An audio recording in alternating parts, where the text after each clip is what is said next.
Welcome to the Iron Grid, presented by the Jersey Column. As always, shout out to Caleb Crane for the intro. I'm your host, Ronan Summers. I'm here with Colby, What's good? and the property of Aaron Rodgers. Jake, sorry, buddy. Yeah, nothing's good, Colby. Thanks for asking. Sorry. We are now entering week 7 of the NFL season. Boys, the midway point is coming up. We had another good week of football. Let's dive into a few of the games, shall we? We're going to go ahead and start off with the Arizona-Cleveland game. Arizona beat Cleveland 37-14 in what was supposed to be a pretty close game. I don't know what you guys thought. I had Cleveland at least covering the spread, but that didn't happen. Not even close. Baker Mayfield had 234 passing yards with 2 touchdowns and a pick. He separated his shoulder and came back into the game. I think it was J.J. Watt who took him down, and man, it was ugly. J.J. He was calling people from the sideline over. It didn't look good. Baker was kicking and screaming, but he came back in, so he's a tough dude. Kareem Hunt had 14 attempts with 66 yards. He suffered a major calf injury, and he's expected to go onto the IR. Donovan Peoples-Jones had himself a day, 4 receptions, and he had both of Cleveland's touchdowns. OBJ had 5 receptions for 79 yards. He didn't necessarily have the chemistry with Baker prior, but 5 receptions for 79 yards. That's a good start, especially with Baker being injured and all. Arizona, Kyler had another great day. 20 for 30, 229 passing yards, 4 touchdowns, no picks. James Conner, 16 attempts, 71 yards. Chase Edmonds, 4 attempts for 46 yards. I don't really know why the Cardinals don't use Chase Edmonds. He's played good in the short amount of time that he's played. I'm surprised that he hasn't been getting more touches. I guess they're kind of sold on James Conner. But AJ Green, 5 receptions, 79 yards and a touchdown. Christian Kirk, 5 receptions, 75 yards and a touchdown. And D Hop with 3 receptions, 55 yards and 2 touchdowns.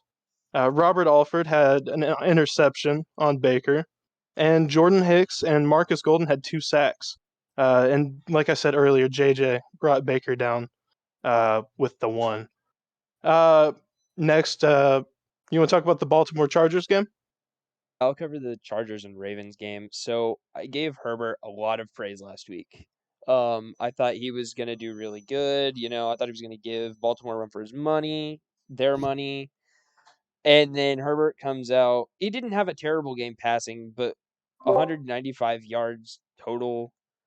1 touchdown, 1 pick. It wasn't the Herbert we know, if that makes any sense to anybody. It just wasn't the Herbert that we're used to seeing. Eckler didn't have a good day rushing. The team as a whole only had 26 rushing yards, and Herbert was the leading rusher with 12. Keenan Allen was the leading receiver with 50 yards. It just wasn't a good day for the Chargers, and not only that, they didn't hit their only extra point attempt. So overall, Chargers, not a great day. And then on the Baltimore side, Lamar had a decent day. It says here 1 passing touchdown, 2 interceptions. Lamar didn't have a great day either, but the rest of the team really picked it up. Freeman had a touchdown, Murray had a touchdown, Le'Veon had a touchdown, and then Mark Andrews caught the only receiving touchdown. The defense locked it down with 6 tackles for loss and 2 sacks and a total of 54 tackles. Um, it was just a really good day. Everything, even if Lamar was struggling, everything else was just clicking. And that's what you want as a football team. If even your quarterback is struggling, everything else is just going to click if you have the right team around you. And I think Baltimore has that right now.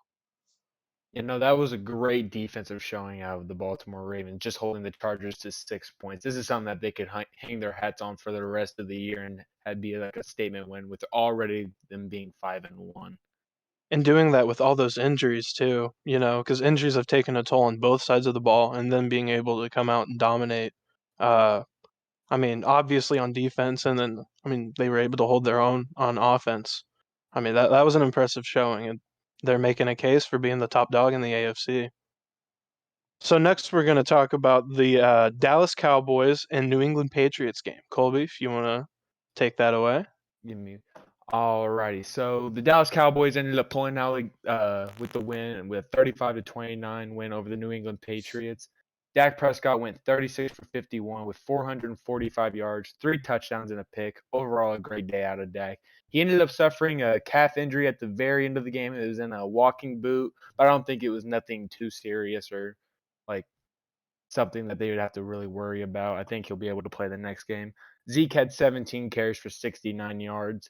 Tony Pollard had 10 carries for 41 yards, and the team as a total had a total of 122 rushing yards.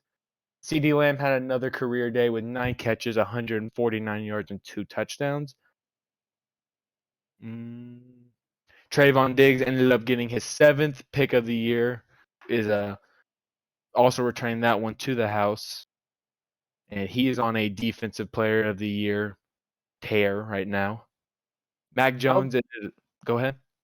How about him giving up that touchdown right after his pick six? That I think it was to Kendrick Bourne for like 70-something yards right after his pick six. Yeah, and he took credit for that on in the press conference, I believe Monday, if I'm not mistaken. He took responsibility for that and said he was just off his game basically. After that pick, he was just like in his own world, which I guess in a way is understandable, but as a professional football player, you've got to be next play mentality no matter what you did the play before.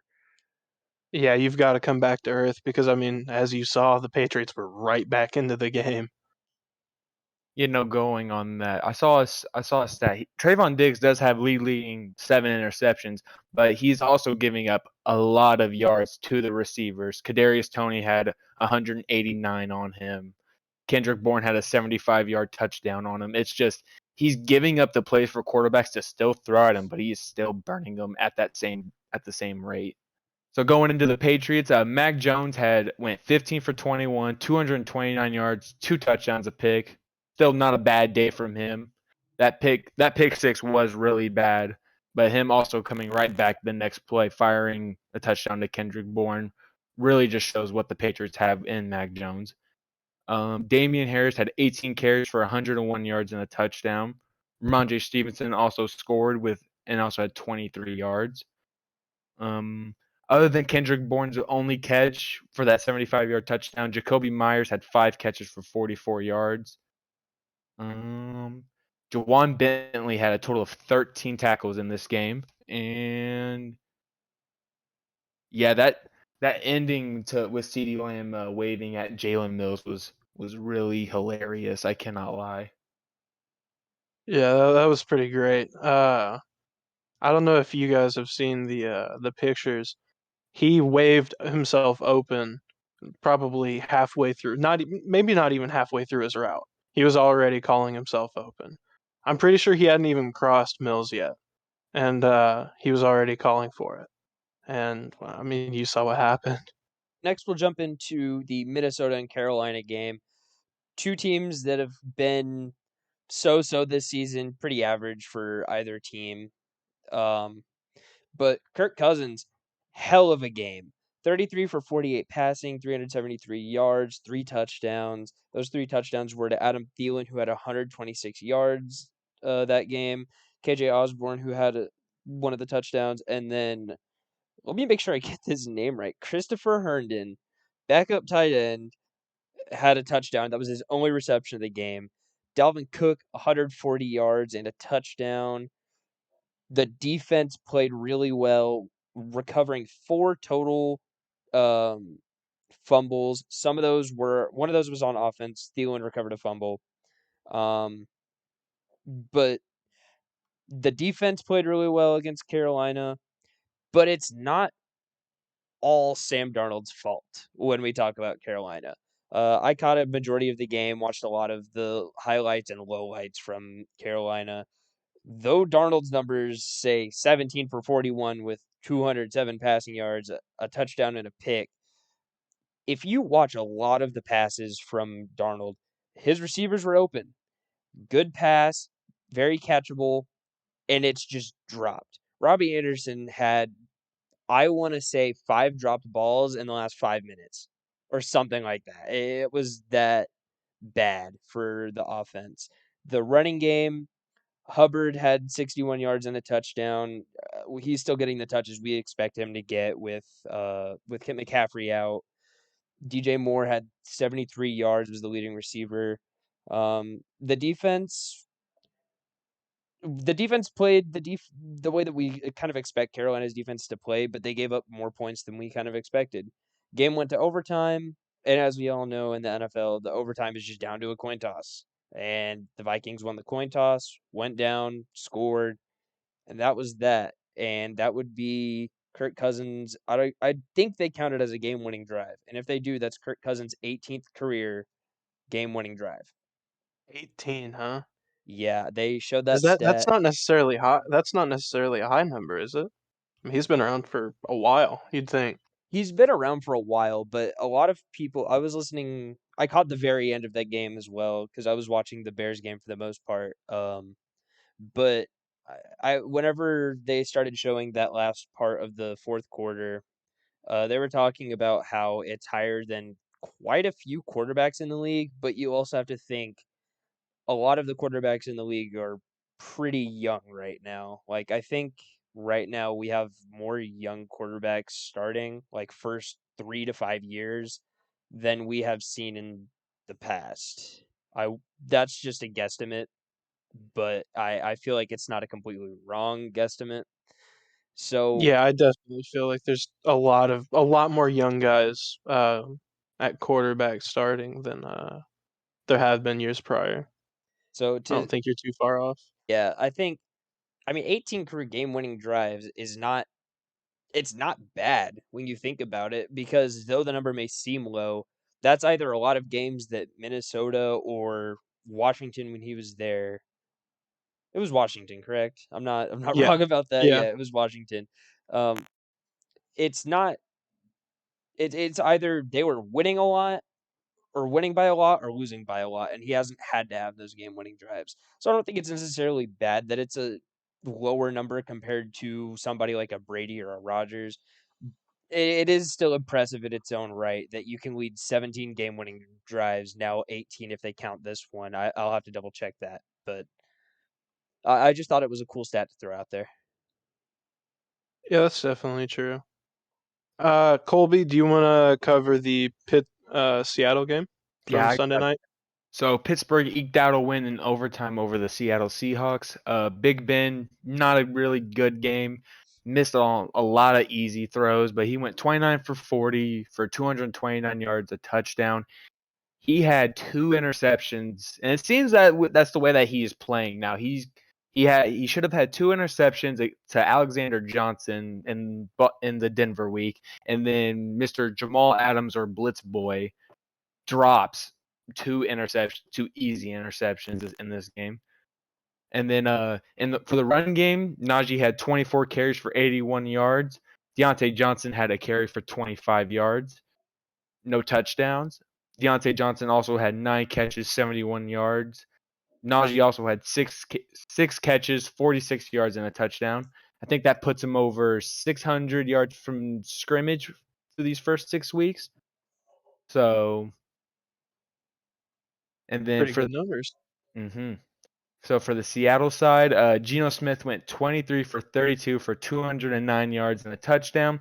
He didn't look good in the first half. The Seahawks weren't really also running the ball, but once in the third quarter, once everything started going into their side, I feel like they got Alex Collins going in the third quarter. It really opened up the passing game for Geno in the third and fourth quarter. But Alex Collins had 20 carries, 101 yards, and a touchdown, most of them coming in the third quarter. DK had 6 catches for 58 yards. And I want to get y'all's guys' takes on what should he have done on that final play, because it seems to have Shannon Sharp and those two are just going at each other right now. I feel like you got to go out of bounds, right? I mean, that was the move. Like, I'm not crazy in that, right? No, Just I get out think of bounds. yeah, I think it just makes sense. You go down and stop the clock, But or go out of bounds. he's trying to force his point that, or not trying to force his point, but he obviously kept trying to go forward and score a touchdown, and then he fumbled. And I don't think they should have had 3 seconds left on the clock whenever they finally hit the whistle to snap the ball. I thought it should have been around like 2 seconds, and the game should have been over, but we ended up going to overtime, and then TJ Watt sealed the game with his second sack of the game and a forced fumble that gave Chris Boswell the chance to make the game-winning kick.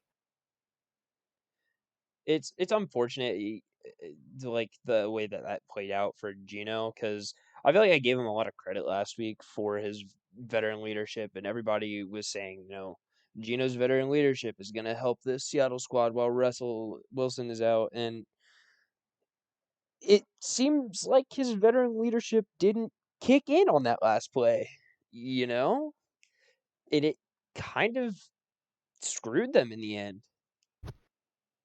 Well, I mean, you're in overtime. You're putting the game on the quarterback's back. And you can't expect the backup quarterback to make Russell Wilson plays.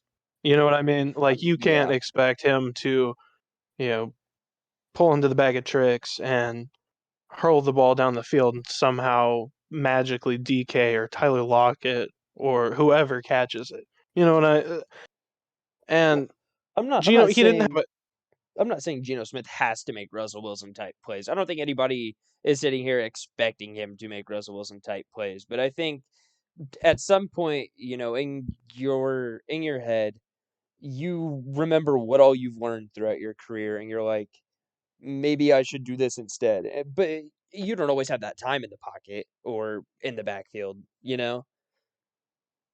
So yeah. I guess cut him some slack a little bit there, but at the same time, I feel like there was a better decision he could have made in both the end of the fourth quarter and in overtime. Yeah, I mean, I agree with you.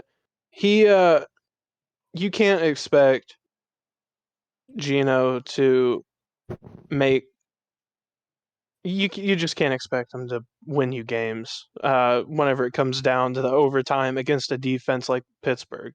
You know, with guys like TJ Watt lining up, Minka, you can't. Geno Smith's best football is still not necessarily uh, the best. I don't know how to word this without like completely trashing him, because I don't want to trash him because he's a good football player, but there's also a reason why he's a backup. And whenever you're in overtime, you need the win. You know, the team's down. You just lost your starting quarterback. You need the extra motivation. Uh, I wasn't necessarily surprised that it was Geno Smith being the reason that Seattle lost that game in the end. I mean, yeah, I think there's still some credit to be given, considering they still scored 20 points against that Steelers defense. They still hung around until the very end, but it's a lot of his. I won't say a lot of his plays. Some of his plays towards the end is what I feel like really cost Seattle. Not counting the two Jamal Adams dropped interceptions, but it doesn't completely fall on Geno Smith, but he did towards the end. He could have made better decisions. 100%. All right, next up, we've got the Buffalo Tennessee game. That was a bit of a surprise. Tennessee edged out a win over Buffalo 34-31. Sean McDermott had a bit of an interesting play call at the end of the game. I don't remember how much time was left, but it was fourth and I believe inches. And he decided to go for it with a QB sneak instead of taking the field goal. They were down 3. They could have tied up the game, given Tennessee the ball back with, I don't know, I want to say it was around 40 seconds, 40 something seconds. I could be wrong on that, but what do you guys think about that play call? I think I'm one of those people where it's that close to the first down marker, you got to go for it. But that late in the game, if it was just over 40 seconds, I'm thinking it was somewhere between 45 seconds and like a minute.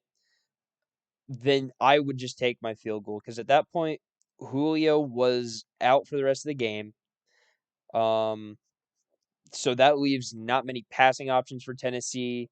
They're kind of stuck with Derrick Henry, but that Bills defense had a lot of trouble stopping Derrick Henry all night.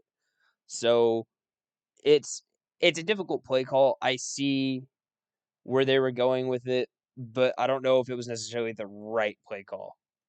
Yeah, no. Earlier in that game, Josh Allen, there was a QB sneak called, and he picked up the first down. So I see why Sean McDermott would call that in that situation. It was 4th and inches, but at that point, you need to take your guaranteed 3 points and at least try to get to overtime, not try and force it through that because the Tennessee defenders were just ready for it because they don't have a running back who could get those yards like instantly, like Derrick Henry. Yeah, honestly, I think it was the decision has all to do with Derrick Henry, and I just don't think that McDermott thought his defense would be able to stop him in overtime if it came down to it, and I don't think they would have, truthfully. Uh, Tennessee's stats: Tannehill had 216 yards with no touchdowns and a pick. He did have a rushing touchdown though. Derrick Henry had himself a day, 20 attempts, 143 yards. That's averaging 7.2 a carry, 3 touchdowns. A.J. Brown with 7 receptions, 91 yards. Julio had 3 receptions with 59 yards with an insane Madden-like catch. Did you guys see that? Oh, it was all over Twitter whenever I saw it. Yeah, that was nuts. Uh, he did end up going out. I don't know. I want to say it was an ankle, maybe a calf. But he did end up leaving the game with an injury, and I'm not sure what his availability looks like moving forward. I believe Kevin, oh, go ahead. I believe Julio is doubtful for next week as of right now, but that could be upgraded from what I've seen to questionable. But even doubtful to questionable is not promising. Yeah, you always want that guy on the field. Kevin Byard had an interception. Caleb Farley, he did go down with what is feared to be an ACL tear. I don't know if they've officially released it, but that's what it's sounding like. Taylor Lewan scared us with an injury. It looked like a blow to the head, maybe. As he was falling, he got carted off, but he's reportedly doing well, so that's great to hear. Buffalo's stats: Josh Allen had himself a good game. 353 passing yards, 3 touchdowns. He did have a pick, and he also had 26 rushing yards. The Bills had 82 total rushing yards, with Singletary had 27 on 5 attempts. Zach Moss had 24 yards on 8 attempts. Emmanuel Sanders led the team in receiving yards with 91 with 5 receptions. Stephon Diggs had 89 yards with a touchdown. And Cole Beasley had 7 receptions with 88 yards. Dawson Knox, who he fractured his hand.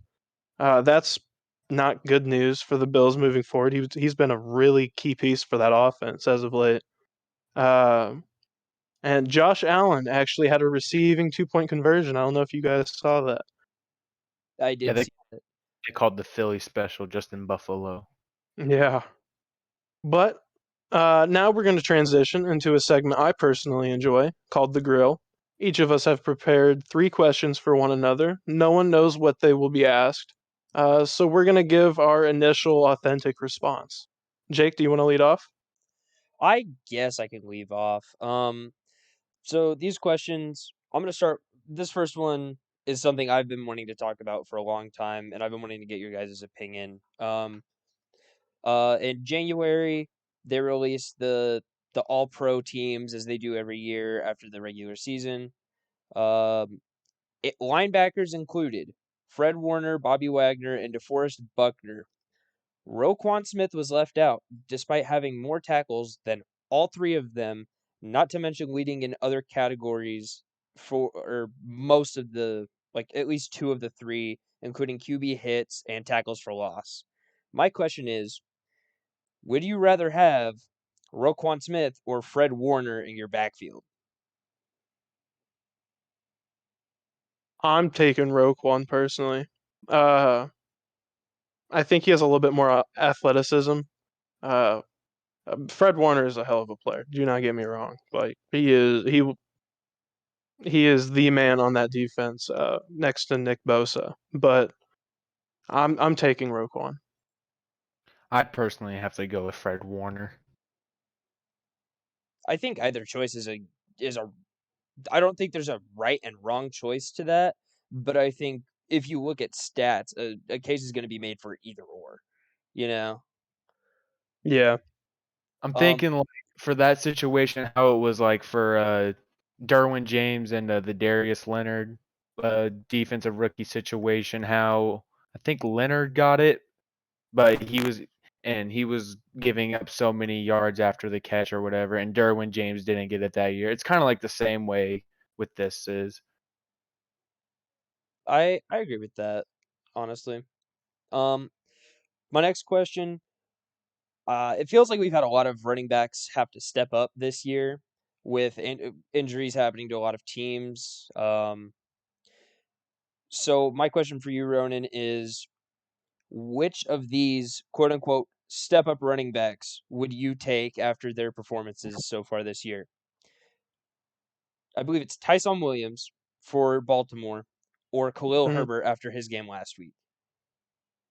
I mean, Khalil Herbert had himself a day. I'd probably go with Herbert because, well, I mean, he's got the lead role, and it seems like the Bears trust in him. I haven't seen much of Tyson Williams. Uh, now that all the guys that they, I think all the guys that they got in free agency is activated now. I'm not sure if Devontae Freeman is, but I I'm know Le'Veon got a touchdown. And Latavius Murray has been getting touches. I'd go with Khalil Herbert probably. I'm pretty sure all the free agent signings for Baltimore scored against the Chargers this week. That's actually kind of funny. That is actually kind of funny. Williams has started. He started the first 3 games this year. Didn't start this week, but still had 4 rushes for 6 yards. Obviously, in his first game, had that touchdown, and then in week 2, 13 rushes for 77 yards, and then 2 receptions for 16 yards. Herbert, very surprising week, honestly. 19 rushes for 97 yards and a touchdown, 2 receptions for 15 yards. And he's typically the returner for the Bears, so I think I would go Herbert, maybe a little biased, but it's hard to argue against how good of a week he had with having to step up with both Montgomery and Damian Williams out. Where is Tariq Cohen at? He tore, I believe he tore his ACL is what it was last year on a punt return that wasn't called it was a disputed call like all over social media about whether or not it was a like hitting the returner before the catch thing. Because he got hit just right that it actually tore his ACL right before the return, and then he was down and had to be carted off the field, I think, Is if he my still dealing memory. with that injury? Yeah, he's still dealing with the injury. They said he might be good after the bye week, which is not for another few weeks, but it's still questionable for him as far as when his return is going to be. Supposedly in training camps, he was still favoring it a lot. He wasn't really padded up. He was just doing little drills here and there, just trying to move it a little bit. But he's still injured for the Bears, so they're having to run with David Montgomery, which obviously no issues there. He finished top 10 in rushing last year with over 1,000 yards. Damian Williams, who's a solid number 2 back, and now Khalil Herbert, which after this week's performance, I don't think anybody's arguing that that's a bad decision. My third question, and I want to get both of you guys' takes on these. There was a lot of talk on Twitter after the Ravens game this week about who is the king of the AFC right now. And most people were saying the Ravens after they came out and shut Justin Herbert down and put up 34. So my question is, even after the Bills lost to Tennessee, Who is the king of the AFC right now? The Ravens or the Bills? I, you know, it's kind of funny because a couple of weeks ago we were talking about the Chargers being the Kings. Isn't it kind of funny how it switches? It's kind of Very. who's beat the Chiefs lately. That's really what it's all about, isn't it? Kind of is, yeah. And you know, all three teams who have been debated have beat the Chiefs this season. In the Chargers, the Bills, and the Ravens. But I would probably have to go with the right now the Ravens. I'm really surprised with how they've been able to handle themselves with injuries. Uh, I don't have the stat pulled up in front of me right now, but I think they're second in the league in injuries. I think they're like one behind the Lions, and the Lions are defeated. They don't have a win, and the Ravens have lost once. So I think that says a lot about Harbaugh. I think it says a lot about how Lamar has been able to handle himself in the building, and he seems to have developed into like a franchise guy. They're the guys who have the athleticism and the skill set to be a franchise guy, but they have to also take on that leadership role to actually be that franchise guy. And it looks like Lamar has really become that. And I feel like throughout the next couple of weeks, it's just going to keep switching between these teams. But at this point right now, it has to be Baltimore, and nothing that takes nothing away from Buffalo. Just because they lost to Tennessee, that doesn't hurt them as much. I still think they're going to be one of the top AFC teams. I just think that the AFC is going to run through Baltimore, sadly. I think I'll agree with that. I think before this week, I would have said Buffalo just about every week. But after Baltimore's performance this week and Buffalo's, I won't say completely shocking loss, but un how do I word this? Unexpected loss to Tennessee. I think right now Baltimore will be running the AFC for the next few weeks at the very least. But I want to follow that up with who do you guys think is the king of the NFC? And I think you might know what two teams I'm going to throw at you. Well, you'll know at least one of them, and that's the Cardinals. But in my opinion, I feel like the Rams are number 2 or the Bucks. It's between the three. Who do you guys think is the king of the NFC? Uh, I'm going to go ahead and go with a sleeper. I think it's between the Cardinals and the Packers as of right now. Uh, Now, I love my Rams, but we definitely have our own issues going on. And the Buccaneers they've looked a little bit human. I think at the end of the season, they're going to be in tip-top shape, Super Bowl contender, probably Super Bowl favorites. But for right now, I think it's the Cardinals and the Packers, which I'm a little bit surprised about because I didn't think the Packers, after the showing in Week 1, I didn't think they'd be where they're at right now. But between the two of them, I'd go Cardinals. Just they're undefeated.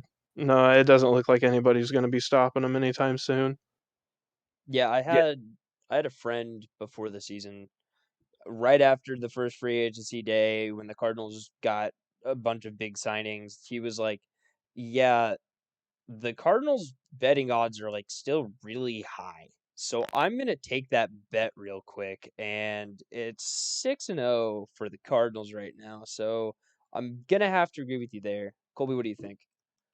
It has to be between the Cardinals and the Buccaneers, I think. Right now, it has to be the Cardinals. No one's been able to stop Kyler in that offense. The defense has played relatively great. It's just, I think, once comes playoff time, Tom Brady will turn it around like he always does and be unstoppable come January. Yeah, that dude's an alien. He's going to be playing till he's 55 or 60. I'll go ahead and go next. I've got a question kind of for the two of you. Um, do you guys think that the Chiefs will make it back into the Kings of the AFC conversation? Or do you I, think it's going to be, you know, kind of the other three that we've mentioned prior, kind of leading it this year? For this season, I'm not sure. I think they'd have to go on a pretty extensive win streak to earn my vote for them to be back in that conversation. But I think they'll probably still make the playoffs. They'll just be a lower seed this year. But I don't know that they'll be back in that conversation unless they go on like I said, a pretty extensive win streak.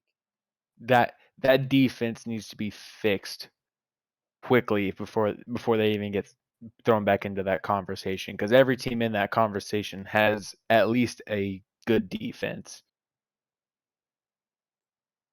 Yeah, I'm right there with you. They're gonna have to fix that defense before they get back into that conversation. Colby, on to the next question. Taking you back a little bit, which running back would you rather have? Just starting your team or just to build your team around? Jamal Charles or DeMarco Murray? Ooh, that's a really good one. Jamal Charles was silent but deadly. He had that really great game against the Raiders, putting up like 250 yards. But DeMarco Murray, I mean, he had that one offensive player of the year in like 2013, 2014 with the Cowboys. Ended up going to Philly, not doing so hot, and then went to Tennessee and was there with Derrick Henry in his rookie year and the first couple years. So if I had to go between the two just for the longevity, probably it'd be DeMarco, because I still think he could have done good in Philly. He just had Chip Kelly calling the plays and all that stuff. But Jamal Charles, it seemed as soon as we saw his highs, it just went straight downhill from there. What about if they're both in their prime? Does that change anything, or is it the same answer? Prime, I'd have to go Jamal Charles. Nothing was stopping him. That's a fair take. I like that. To follow that up, I've got another question for you. Another starting your team type of question.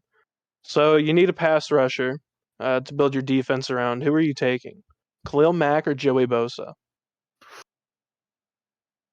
That's that's a really good question. I think at this point right now in both of their careers, you have to go Mack because he has a depoy. He's still commanding the respect of the offensive linemen to get double teamed and triple teamed. Not saying that Joey Bosa doesn't get that kind of recognition, but just for if you have Khalil Mack on the edge, all three other defensive linemen are going to thrive with like Robert Quinn, Akeem. Oh, who's the D lineman? Jake Hicks, Akeem Hicks. Yes. Sorry, Goldman too. yeah, right? Eddie Goldman and all that. And that's not to say that Joey Bosa doesn't make Linval Joseph and all the Chargers people better. I just have to go with Khalil Mack. Yeah, I kind of struggled to answer that question. Personally, I really like Joey Bosa, but I think I'd have to go with Mack as well. Alrighty, Jake, I got a couple questions for you. Through these first 7 weeks, who's your MVP between these two quarterbacks, Kyler or Lamar? Ooh, I feel like Kyler has just had more quality games than Lamar has, and that's not to say Lamar hasn't had great games all season, but I feel like you look at the stat sheets for I'd say most weeks, Kyler's really had probably one not so great start, and I feel like Lamar's had two. This last week wasn't the best for Lamar either. Like I said, that the rest of that team really had to rally. Um, I guess they didn't have to. They won by a wide margin, but the rest of that team really kind of carried them because Lamar only had one touchdown and 140 passing yards. So I'm gonna go with Kyler on this one. Yeah, no, last week does take into consideration who you would select for it. He did look like a human against the Chargers, but for all the other 5 wins, it seems like Lamar has had to put the team on his back and carry them to the win. But that's not to say that Kyler Murray is not the reason why they are 6-0. Right. But going on to the next question, I got these two teams, and I want to see which one who do you think of these two teams are going to make the playoffs? Either the Bengals or the Raiders? Ooh. I want to say the Raiders. I feel like Cincinnati's defense is just it's not as good to me. I feel like it's got a lot of holes in it, and that's not taking anything away. They've got some pretty good corners and a good linebacker, and then Myles Garrett, or not Myles Garrett. I'm thinking Cleveland. Sorry. Um, that's not to take anything away from their defensive backs. They've got some pretty good defensive backs, but Jesse Bates, yeah, right? Jesse Bates. But that front seven, I feel like, is just not. They don't apply a lot of pressure from what I've seen personally. So I'm gonna say between the two, the Raiders. But I don't know that either of them are truthfully gonna be a for sure lock in the playoffs. See, I think the Bengals are just going to go as far as Joe Burrow and Jamar Chase is going to take them. I don't think that defense is up to the standard of them winning games. And then the Raiders, with them having the interim head coach come in, beat the Broncos away, who knows what they could be. And Right. then I think go with keep going. Cincinnati, uh, it's kind of just like what teams can we outscore? It's similar to Kansas City's problem right now. Who can we outscore rather than hold out of the end zone? No, for sure. Alrighty, and for the last question I got, who do you think is going to come out of the AFC West? I man. So looking at the Chiefs, the Broncos, the Raiders, And the Chargers. and the Chargers. I think the Chargers are still gonna win that division. It's hard to argue even after this week's performance. It's hard to argue how good that offense is. And then, like I said last week, Samuel's been holding that defense down for the Chargers. That kind of backfired on me this week, as you can tell. But I think the Chargers have got that division almost locked down. But it's hard to pick against the Chiefs, but I still think the Chiefs are going to make a wild card spot if they don't win the division.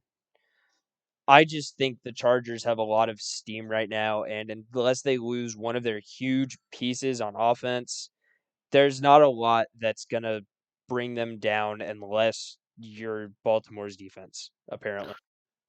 No, for sure. It's always hard to bet against Mahomes, but at this point, with the way that his defense is looking, it's not that hard to be betting against it. Right. With teams putting up 7.1 yards against them on every play.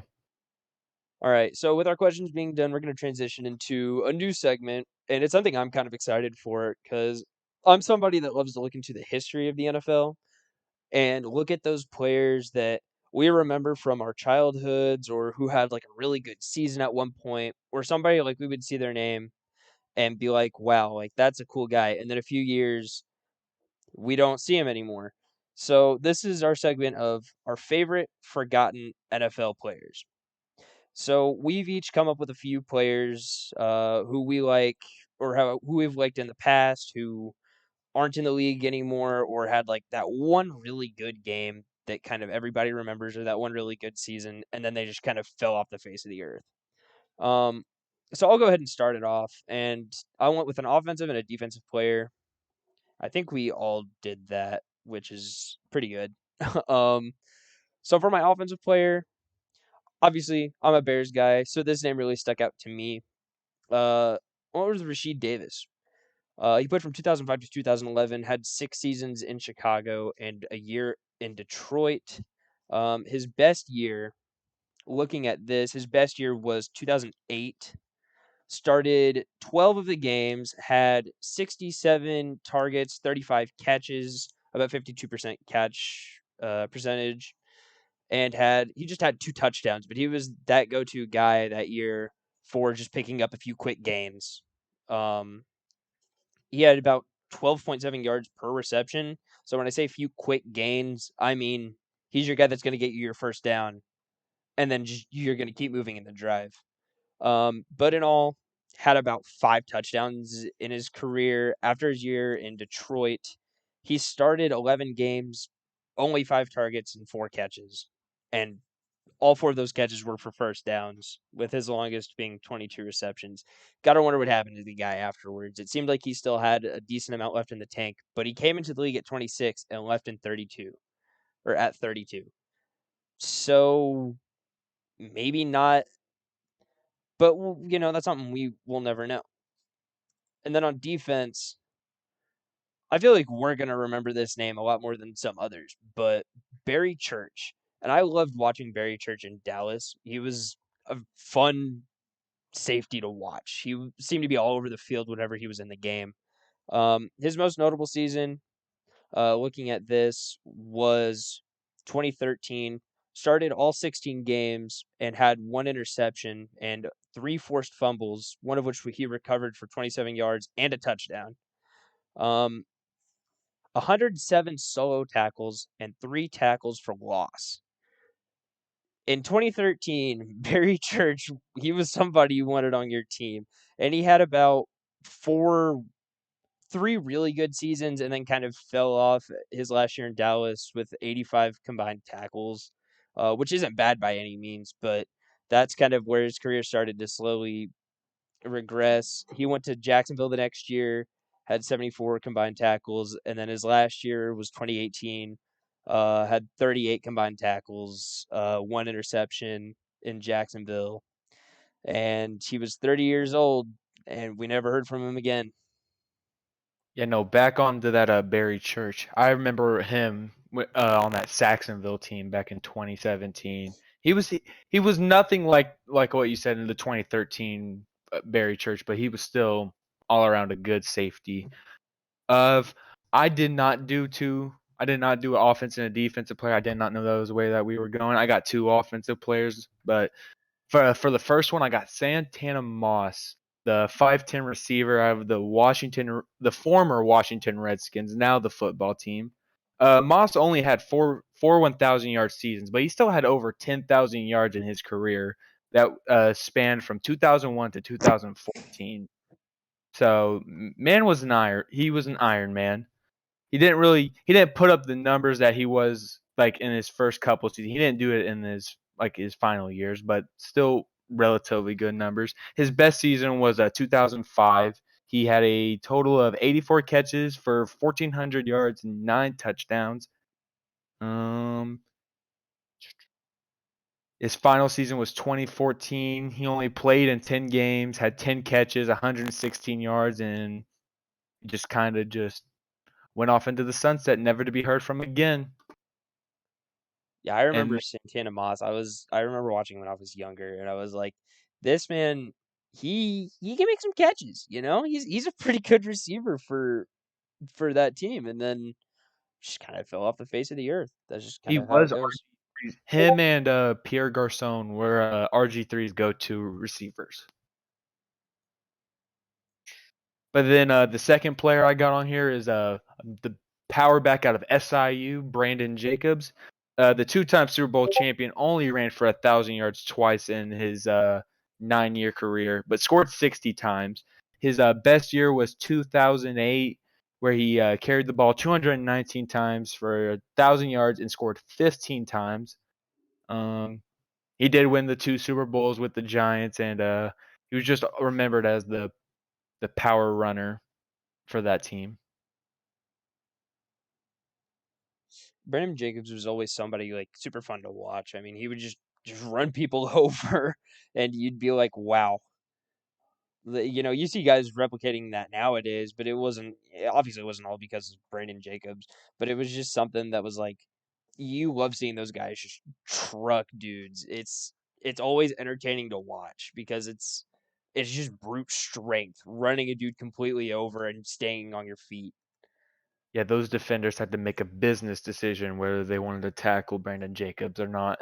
And that's why he also scored 15 touchdowns in that season. A lot of people did not want to tackle that man. Powerbacks have been and will forever be my favorite.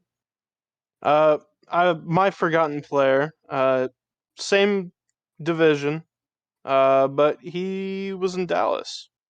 Running back Marion Barber III.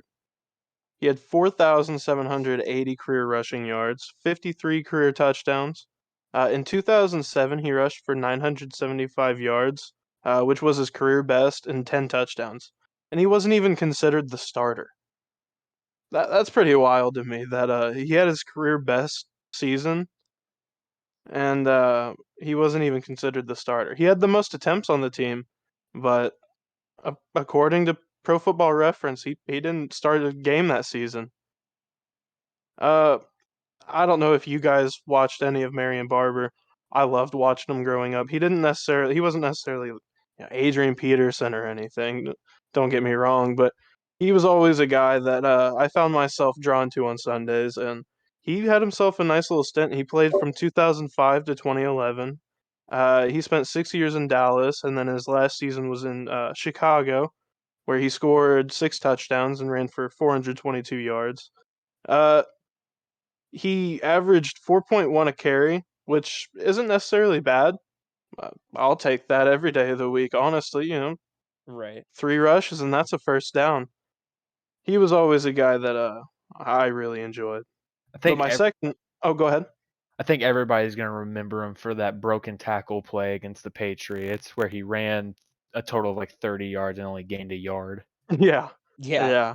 yeah, He was somebody that like once the ball was in his hands, your eyes were just stuck on him. You were like, what's he gonna do next?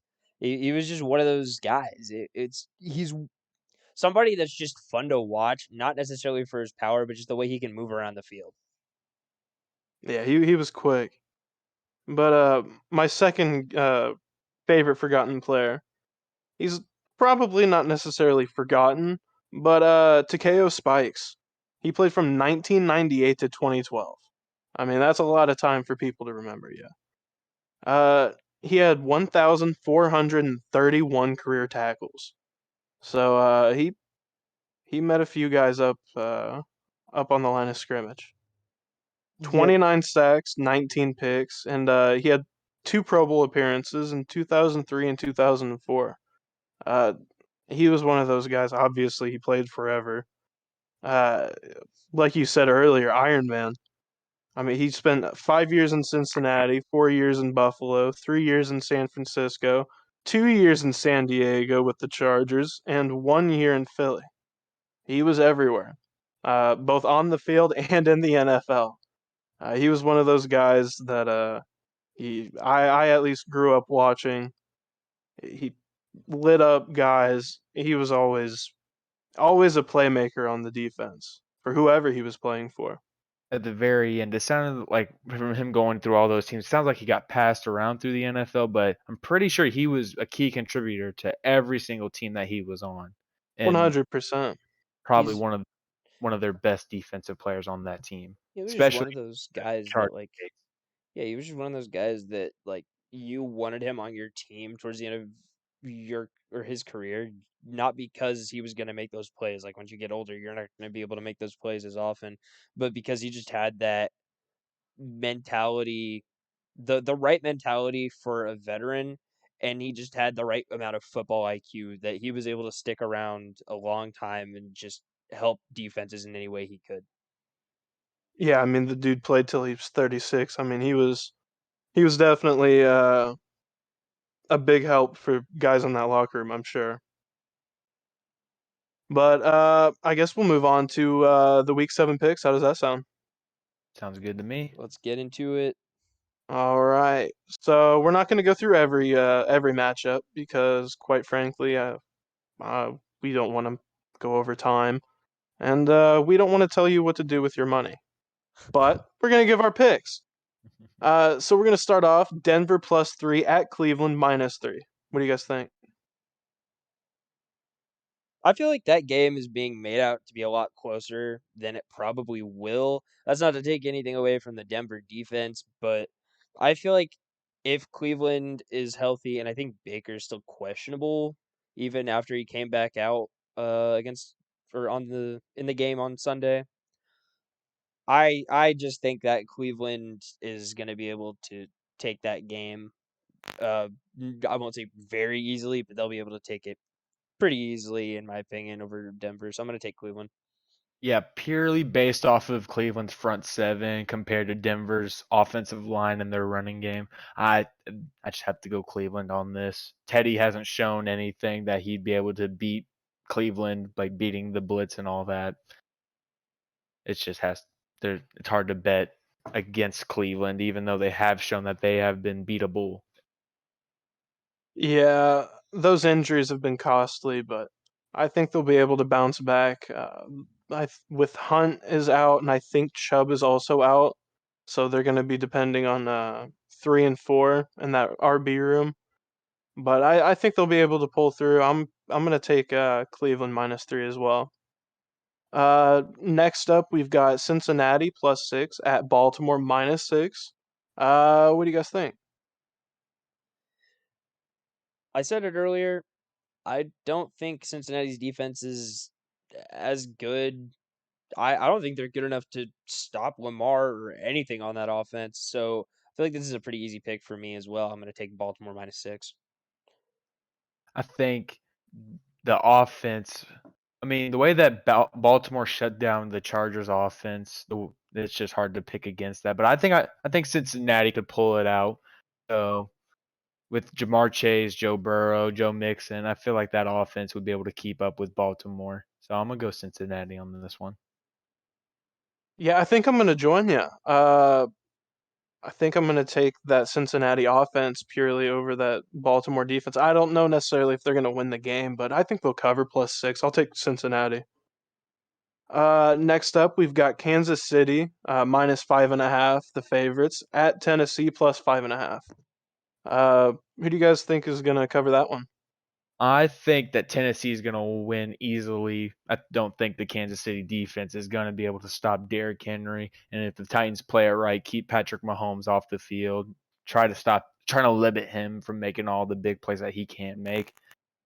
Just think that if they just give it to Derrick Henry like they did against Buffalo, good things happen. Yeah, I don't know that Tennessee will win the game. Time and time again I've picked Tennessee's defense to try to hold off a team, and it just hasn't gone my way, and I feel like it's going to be the same way in this game.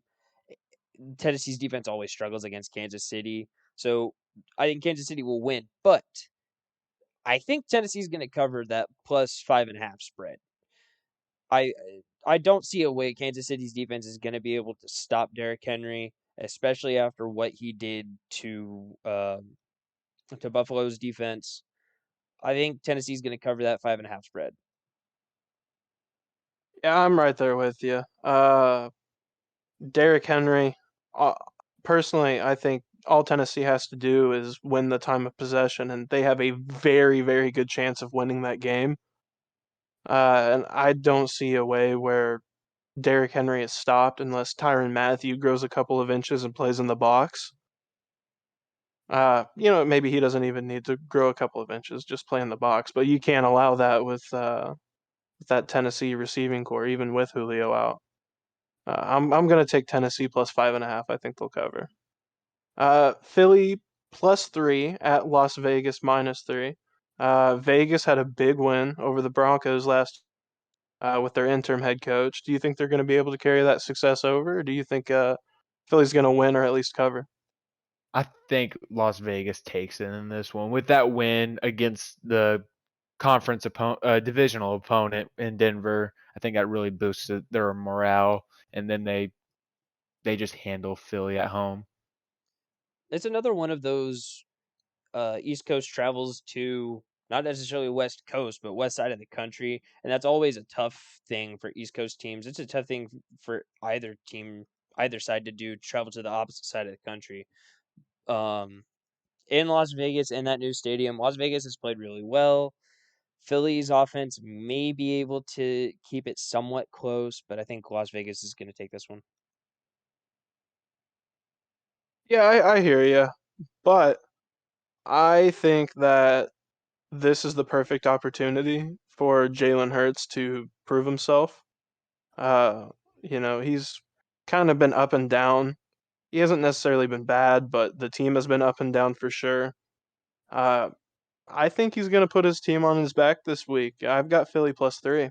Yeah, you know what? You step out on that limb, Ronan. You step Hey, out on that Jalen Hurts limb, okay? I got to be by myself on one of these, right? That's fair. All right, I respect that. I respect that. I respect that. uh, Next, we're going to move on to the New Orleans -5.5 at Seattle +5.5. What do you got? Who do you think's going to cover that?